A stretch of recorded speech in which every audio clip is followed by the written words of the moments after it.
we'll see what happens, and we'll bring in two gentlemen to talk about this and get their opinions. On the left, joining us from Newsmax, New York, Ellis Henican, noted radio and television commentator, and Skyping in from America's heartland, Des Moines, Iowa, Steve Deace, the author of Rules for Patriots, How Conservatives Can Win Again.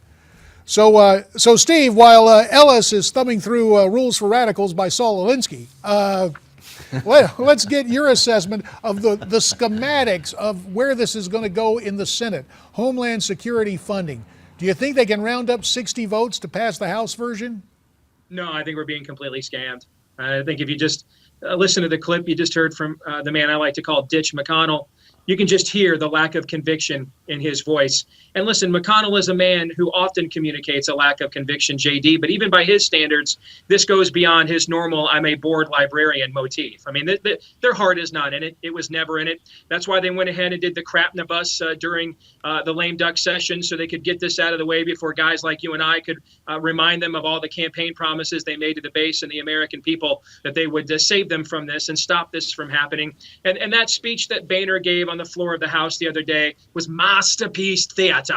I mean, all the high-minded talk of keeping our oath and everything else. I mean, Jeff Denham from California let the cat out of the bag at the retreat yesterday. These guys are plotting to do their own scamnesty. They're for it. They're actually fighting the president on a policy they agree with, and they're only fighting him on the margins. That's why they didn't even include it in a phony baloney lawsuit they filed with the feds. This is just really, conservatives, we're being beyond patronized here. I mean, this is whatever is next and below condescending, this is it. Well, as Ellis listens to the cynicism that you and I might share, Ellis, I note that kind of whimsical grin on your face. I think it's marvelous. First of all, now I don't have to waste any breath making fun of Mitch McConnell. I mean, that relieves me right there. And I do have to correct you on one thing, JD. I do not thumb through Rules for Radicals by Saul Alinsky. I have it memorized. Yeah, you so know it by heart. Exactly. Anything, okay. Exactly. I want to be clear on that. Fair enough. Now let's see what's going on here, right?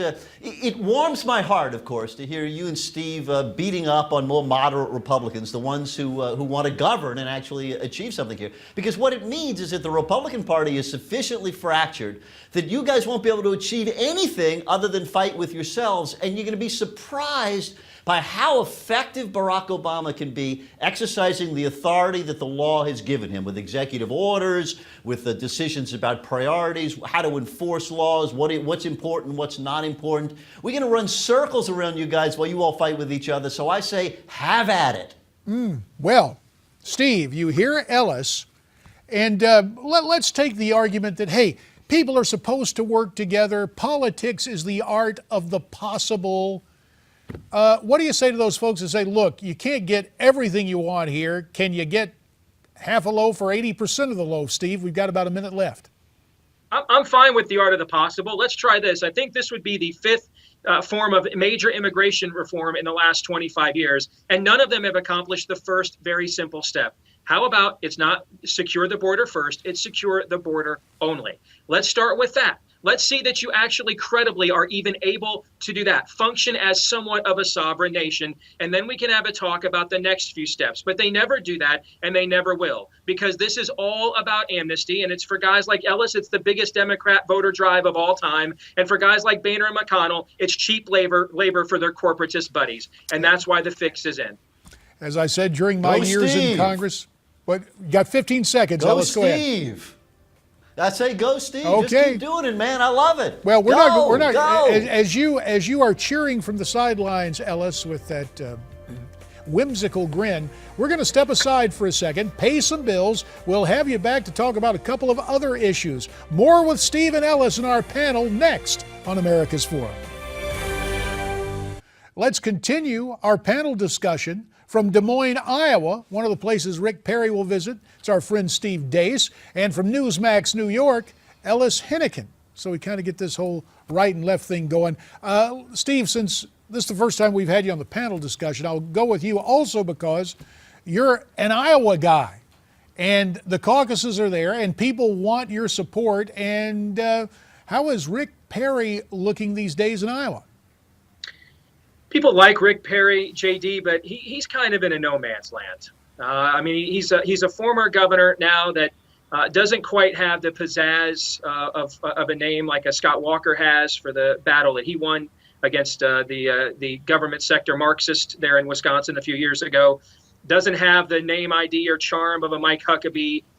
Doesn't come from a battleground state that the Republicans have to win like John Kasich. So he's kind of in a no man's land there. And then I don't think he'd even win his own home state primary. I think the level of popularity amongst the conservative base of difference between Ted Cruz and Rick Perry is the difference between me in a Speedo and a model in a Speedo. I mean, it's night and day. He's on a different stratosphere. So I'm not sure what Rick Perry's niche is, JD, even though a lot of people like him. A picturesque speech from Steve Deace. We'll try to suppress the imagery.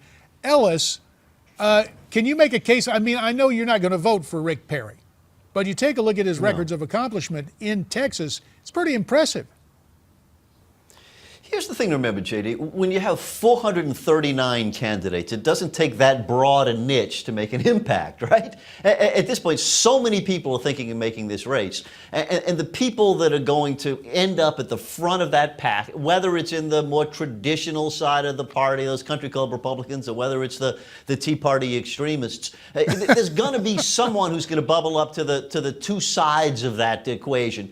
And at this point, there are just so many of them, that if you have 10% support, 12% support, numbers like that, you really will be able to stand out. And honest to God, you could make a case that perhaps a dozen of these people are really capable of that. So frankly, it's a little bit of a fool's errand right now to pretend like we know who's going to win. But what's so much fun?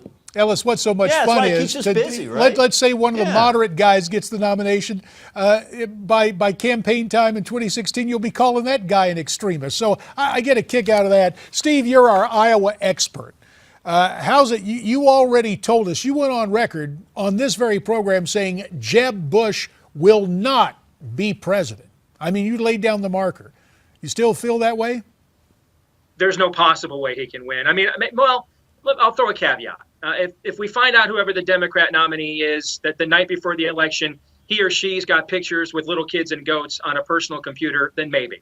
Other than that, he cannot win. I mean, this is the futile exercise we go through every time, where we nominate somebody that doesn't excite our base and then can't reach middle-class voters in the general election. And that's Jeb Bush. Throw in the fact he's got a last name of a dad who got the lowest percentage of the popular vote any president up for re-election has had in 80 years since Taft in 1912.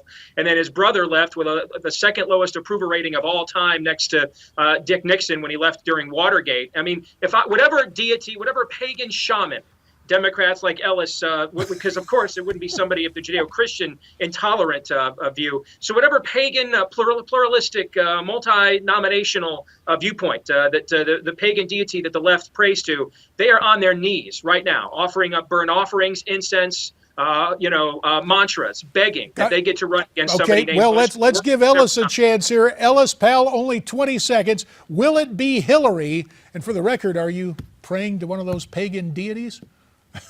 No, I'm not quite sure what they're smoking out there in Iowa, but no. Corn husks, baby. Not that, exactly. I love being able to make fun of the righties in their own fantasy lives. Listen, here's the reality. Hillary's probably going to be the nominee. She doesn't get me cooking too much, but, she'll be a strong candidate. All right, fair enough. Guys, the clock has us. Both of you come back and visit real soon. We're coming back with America's Forum.